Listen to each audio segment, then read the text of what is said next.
So a while back, a friend reached out to me and asked me to kind of help him with a collaboration with the University of Michigan. And of course I said yes. Because to me personally, this is like a dream come true for me. And I didn't want to miss this for nothing. Now both scenes you're going to be seeing today, I actually shot them with the X-H2S.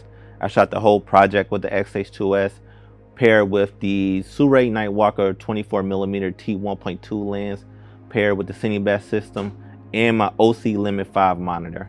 So this was also perfect timing because Neewer did reach out to me and asked me if I wanted to try their new V-mount battery. And that battery is their PS099E V-mount battery. Now the reason I said yes to them is because I was already in the market for a new V-mount battery. Especially since I'm doing more shoots like I did with the University of Michigan, where they're like an interview setup and the camera will be stationary and I don't want to have to worry about hot swapping batteries. So I did only use this battery on one shoot day and I'm gonna let you know how I perform later in the video. Now as I said, both scenes you're gonna see I shot on the Fujifilm X-H2S and f-log2 and f-log2C paired with my Sirui Nightwalker 24mm lens with the Cinebest system and my OC Limit 5 monitor, which is the exact setup I'm shooting on right now. Now I know I wanted a powerful light for this because I know there was a chance I'll be shooting in a room with some windows. So for my key light, I used the GVM 500B watt light. For my kicker light, I used the Neewer 300 watt light. And my friend Antonio of North Creative, who hired me, actually did all the audio for the shoot. Now for the first scene you're seeing, the setting was an office space.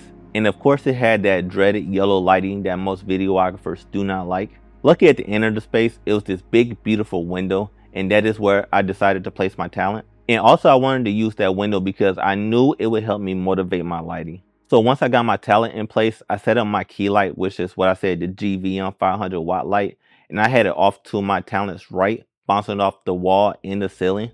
And the reason I made that decision is because I left my damn softbox at home that day. Now because this is a 500 watt light and I was actually competing with the sun in some case, I had to actually power this light at 100%.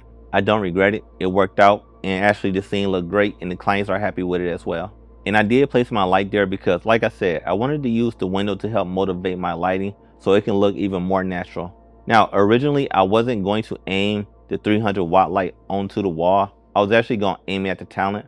But once I saw how it looked in camera, it was a happy accident and I chose to go with that look instead. So I guess in total you could say we had 3 lighting sources: the key light, the window, and the kicker light, which acted more like a fill. Now for our second setup, the room was tiny and it was actually kind of challenging to light this setup, but we made it work anyway. Yes, we did have a window in the shot, but I didn't use it to help motivate the lighting. At least mostly I didn't. So in this setup, I had my talent pretty much angled in the corner of the room. I had my key light off to her left and I had it off to a 45-degree angle. Now to help bring up the exposure in the room, I had my second light, my Neewer 300 watt light, blasting into the wall so the light could bounce off and light the bookcase and the wall behind my talent. And this way the room behind my talent wouldn't seem so dark. Since this was an interview setup, I didn't want the scenes looking too dark and moody. So that is why I actually lit our talents and color graded the scenes like I did. Okay guys, so I'm gonna quickly go over the color grade for both scene 1 and scene 2. Now if I actually select our IDT and ODT and I bring it back, that is our Rec 709 image. I shot this in f-log2. Then if I go to my contrast node, what I did right here, just add like a real gentle film curve. And then from my HSV node, I used that to add saturation to our image.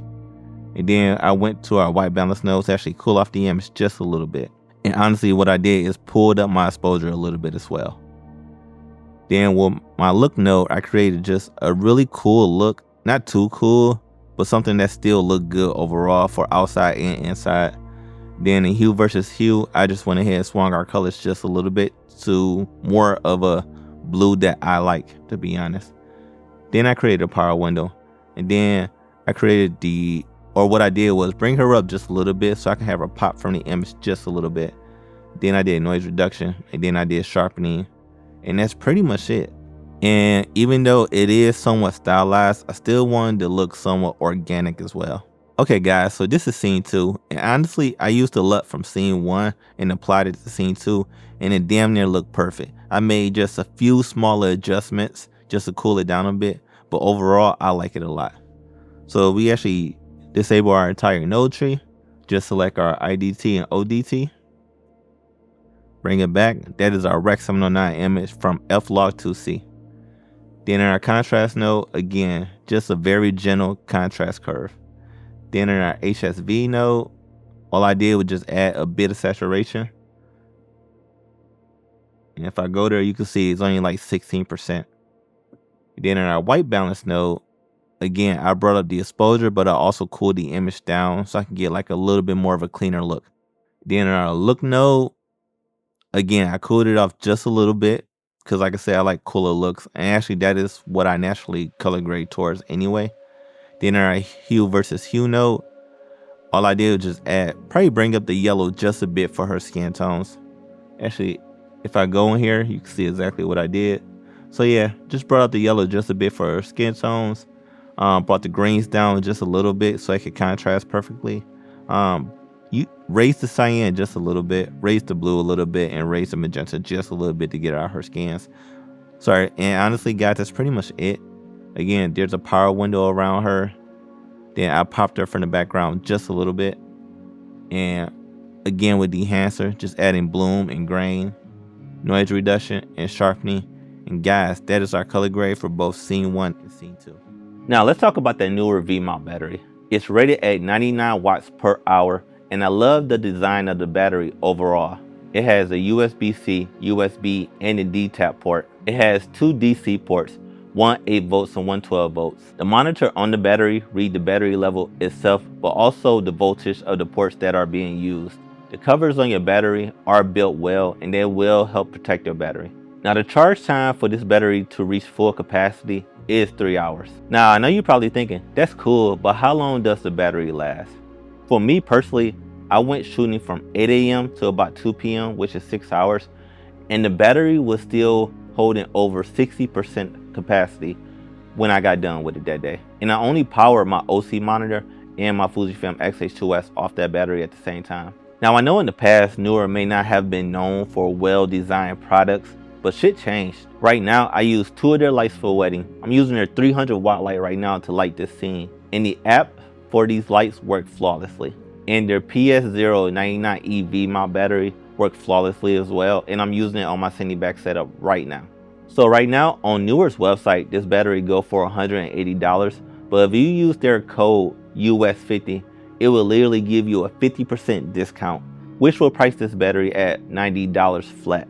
And honestly, I think that is one hell of a price for a V-mount battery at this capacity. I just tried the code myself and it works. And you guys are seeing it right now. So I'll leave the link to their website below. And I know today was kind of a different video, but if you like videos like today where I do talk about some BTS content, then just let me know down in the comments below. And make sure you like the video and make sure you subscribe to the channel. And I'll see you in the next one. And Happy New Year's.